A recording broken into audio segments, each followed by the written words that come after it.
Astrology. This is the Synastry of Ava Mendes and Ryan Gosling. I'm not sure if I'll do the composite because there's no birth time for Ava Mendes. But we can look at the Synastry and we can see some things here. I recently did a video on how to find your partner in astrology, and I'll link that down in the description. So let's start with that. We see the 7th house cusp of Ryan Gosling is a Virgo. And this is why you have to really understand astrology to make sense out of this, to really understand how it works. Because you can look at the 7th house cusp and you might hear people say, well, his partner is going to be a Virgo. Then we can look at her chart and we can see that there is no planets in Virgo. Now, she could be a Virgo rising.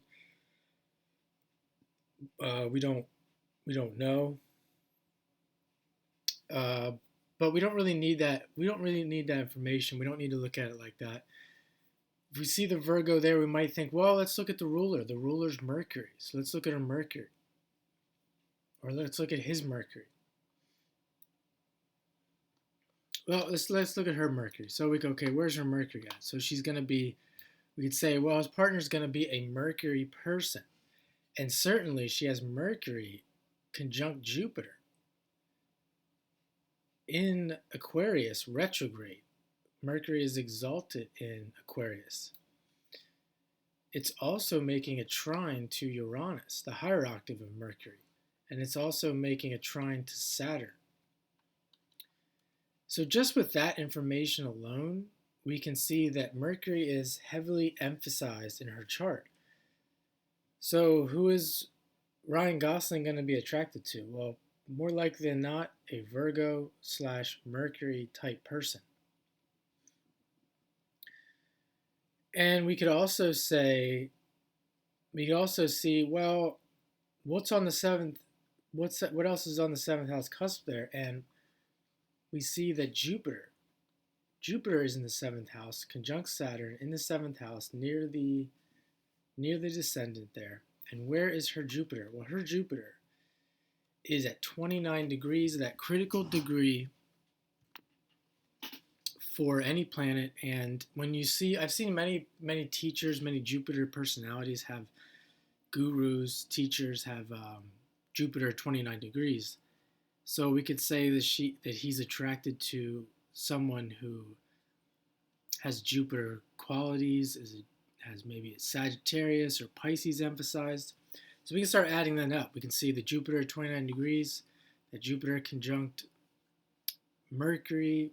Again, the Jupiter is making aspects to everything I mentioned earlier, plus more. And the Sun is in Pisces, a sign that is ruled by Jupiter.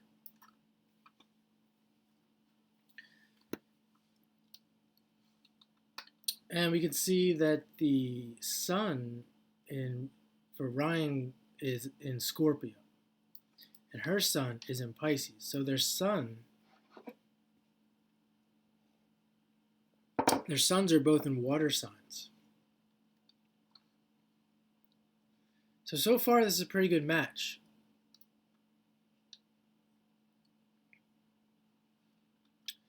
Let's look at their moon. The moon for Ryan is in the 10th house in Capricorn. And it could be, you could say it's in the 11th house, 11th, 10th house. And the moon for Eva, I'm not sure how she pronounces it, is in Leo. Now that would make a inconjunct Capricorn moon, Capricorn and Leo could make an inconjunct. So there we can see some need for an adjustment for this relationship. With the moon being in Leo, and then she might be the fun, loose type, enjoys pleasure, etc. And he might be more serious, more traditional, a little bit too serious at times. So we see there's a little bit of a conflict there. Nothing that can't be overcome, though. And with the moon, though, the moon, as I said, it's in the 11th house for Ryan, or we could say it's in the 11th house. And she does have a lot of Aquarius here. So even though the moon is in Capricorn, he would have, it might not be as strong as a moon in Capricorn that didn't have that Aquarius influence. She has lots of Aquarius, so that might be something that he would appreciate or enjoy in this relationship. We can also see that his sun is conjunct Uranus. He doesn't have any Aquarius, but we can look at planets here that are in aspect to Uranus to see that as well. There's Mars, midheaven,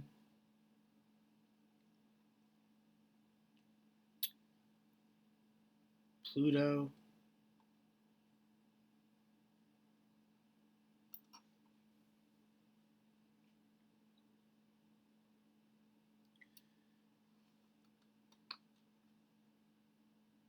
let's take a look at her Mars. Her Mars is in Gemini, and his Mars is in Sagittarius. So we have an opposition there, maybe an inconjunct by degree.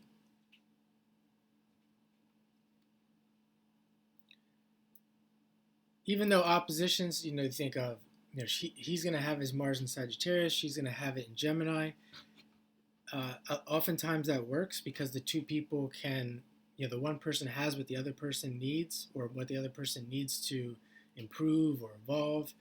So the person who has the Mars in Sagittarius really is going to want to look to Gemini, look to that Mars in Gemini, and then vice versa. So oppositions in synastry can work very well. So look at her Venus. She's got Venus in Aquarius. He has Venus in, where is his Venus? I'm losing it here. There it is.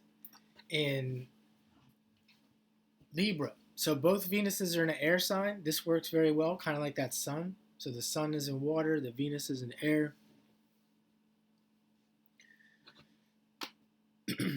We can look at,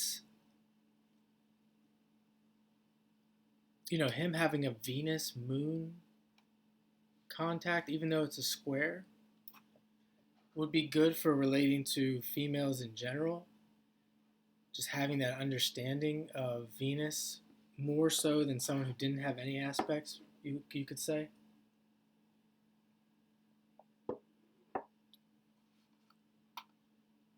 And you could look at her chart with the Mars moon. He's got the Venus moon, she's got the Mars moon. Same thing. He might be more feminine at times, and she might show more of a masculine side at times, but both parties, as I just said, Ava would have more of an understanding of the masculine side because of this aspect. So that might help the relationship. I mean, it could cause problems, but if they're, again, on that path of self-awareness and improvement and understanding, then at that point it could have a more of a positive effect. Now you could say, we could look at the phases as well. So she's in a Mars-Venus trine phase. That would be waning. His is a square, waning as well. I think that may be in the same phase. So that's definitely huge. They're both going to relate very well to their Mars-Venus phases. With their Mars-Venus phases, if it is close, even if it's not the same, it's close enough. That's definitely a huge plus from my perspective.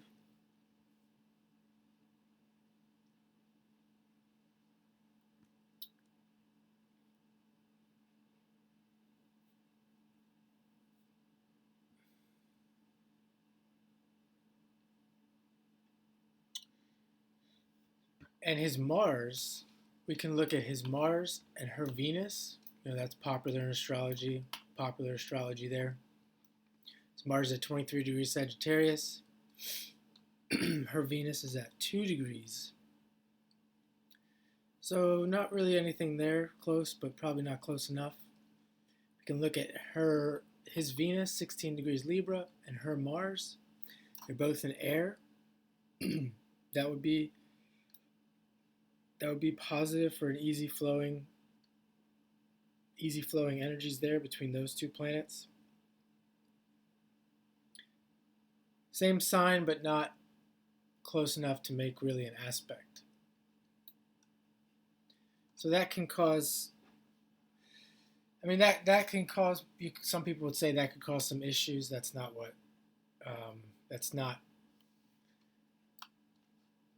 anything exciting there. And you can do this with all the planets. I'm not going to go through all the planets. They both have North Node in fire. I think that's positive. That's a good sign. South Node in air. You can look at his South Node in Aquarius. This is also popular in astrology, Synastry astrology. The South Node in Aquarius, 14 degrees. And we can see she doesn't really have anything at 14 degrees. That looks like maybe one of the Liliths, which I'm not going to get into. But Venus and Mercury and Jupiter are both in the sign of his South Node. So a lot of times you'll see that for a strong connection, the South Node and planetary connections. And in her South Node in Gemini, he doesn't have any planets in Gemini, although there is that, there would be a trine with Pluto. They both have the Jupiter-Saturn contact. She's got Jupiter-Saturn in a trine. He's got Jupiter-Saturn in a conjunction. That is an excellent combination for staying power. When you think of like long-term, good for a long-term relationship, maturity.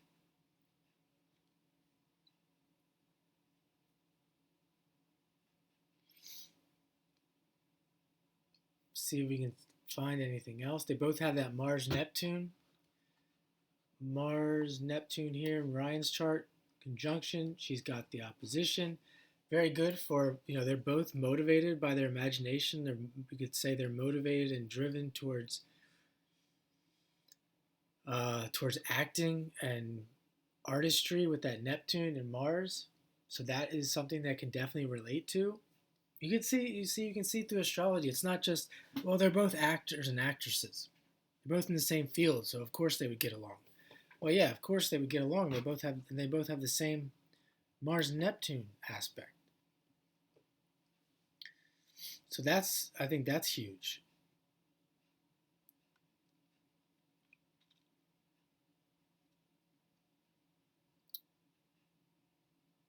We could look at this idea of Jupiter in a strong place in his chart in the 7th. And then he's got that Neptune, the Neptune contact there.